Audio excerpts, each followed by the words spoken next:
3월 16일 살아계신 하나님의 말씀 고린도후서 5장 1절부터 10절 말씀으로 위하여 사는 삶이라고 하는 제 말씀 드립니다. 우린 누구든지 한 번은 죽습니다. 한 번밖에 없는 생을 어떻게 사느냐에 따라서 그 사람의 인생의 가치를 달리합니다. 너무나 귀한 생명이라 그런지는 모르지만 자기만을 위한 삶을 살다가 돌아가는 일에 대해서는 그가 아무리 열심히 살았다 할지라도 갔어? 이런 말과 같이 조롱의 의미가 담길 때가 많습니다. 이기적인 삶으로 지만을 위에다가 갔느냐? 이런 좀 비하하는 말이지요. 이 세상에 있는 모든 것을 누리고 돌아가면서도 세상에 대한 공헌도는 낮기 때문인가 봅니다. 그래서인가 자기 아닌 누군가를 위해서 희생하거나 목숨값을 사용하고 돌아간 이들에 대해서는 그것이 아무리 하찮은 것이라 할지라도 고귀한 가치를 인정하고 영광을 얻게 됩니다. 한 30여 년 전에 지존파라고 하는 집단 살인자들이 있었는데요. 2명을 제외하고 모두 사형을 당했습니다. 그들은 예수 그리스도를 극적으로 영접하고 신앙생활을 잘 하다가 사형당하면서도 구원에 대한 믿음의 고백과 함께 장기 기증 의사를 밝히고 여러 사람에게 생명과 삶을 주고 떠났습니다. 이러한 사례는 그들 외에도 물론 이루 헤아릴 수 없을 만큼 많지만 하나의 공통점이 거기에 있습니다.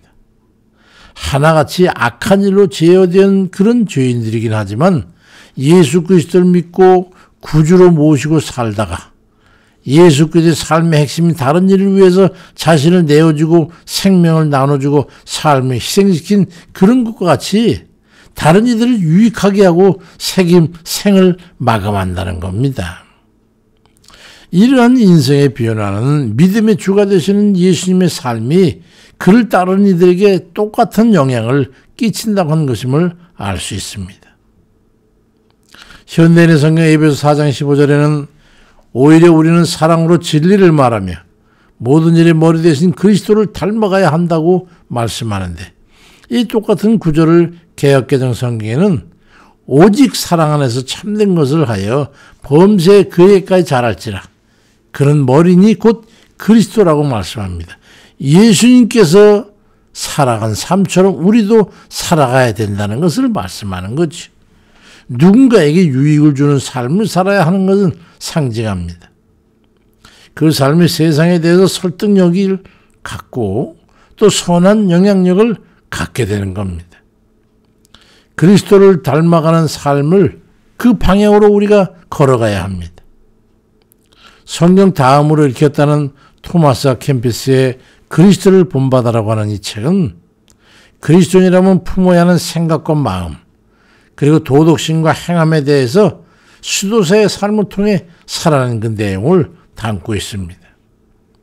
거기서 수도사는 자신의 경건과 성결한 영혼과 실제 삶을 통해서 정화된 영혼이 바라고 원하는 바를 얻기를 원했습니다.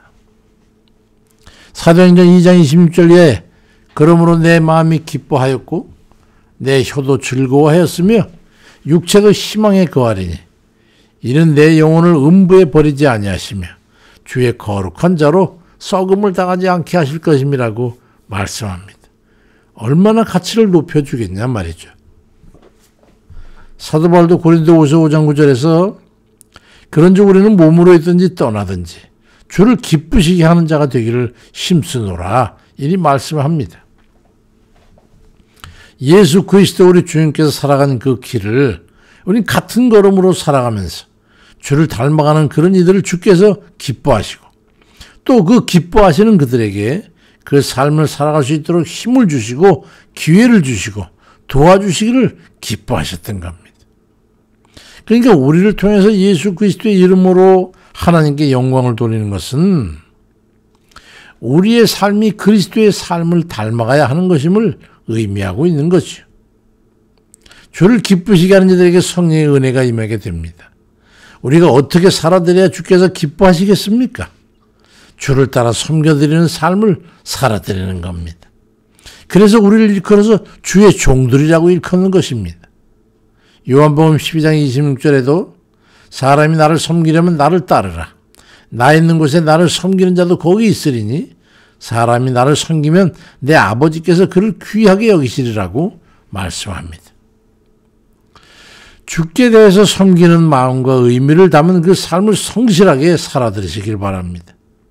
주님께서 우리를 향하여 담아주시는 그 은혜를 우리의 삶에서 체험하게 될 겁니다. 얼마 전에 제가 갑자기 청력에 이상이 생겨가지고 갑자기 소리가 안 들리는 거예요. 소리가 막 이중적으로 들으면 무슨 소리인지 전혀 알아들을 수가 없고 또 다른 또 이면까지 혼합돼가지고 무슨 소리인지 알아들을 수가 없고 음량이 작아져가지고 대화하기도 어렵고 잠을 자다가도 전에는 들리지 않던 소음들이 너무 왕왕하게 들려서 잠시 깨게 되고 아침 말씀을 준비했는데 너무 불편을 겪게 됐어요. 그 아내에게 알려서 합심해서 기도하면서 말씀을 전하는데 불편하고 녹음하고 영상 편집하는데도 어려움을 호소하고 그래서 주님께 기도드렸어요. 증세는 점점 더 심해져가지고 아침 말씀 영상 편집 너무 어렵게 됐어. 큰일 났구나 이거. 그래서 3일째 기도하는데 주말까지 기도하라는 말씀을 주셔가지고 아내에게 주말까지 기도하라니까 기도해 봅시다. 병원에 가자는 것도 뒤로 젖혀놓고서 병원에 안 가고 기도드렸는데 주일 밤을 지내고 월요일 아침에 새벽 기도를 드리면서 찬송하는데 이중음이 없어지고 이명이 없어지더라고요. 다시 평안을 얻게 됐어.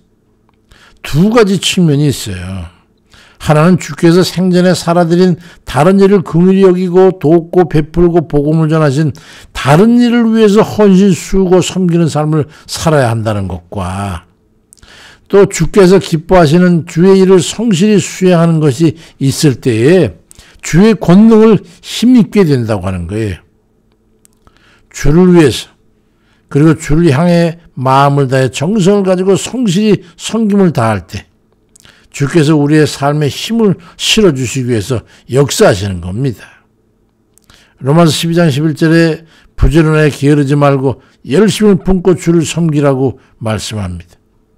마음을 다하여 열심히 그리고 성실하게 하나님의 영광을 위해 살아드림으로써 주의 은혜와 권능을 힘입는 그런 복된 이들 되시길 주의 이름으로 축원드립니다. 아멘입니다.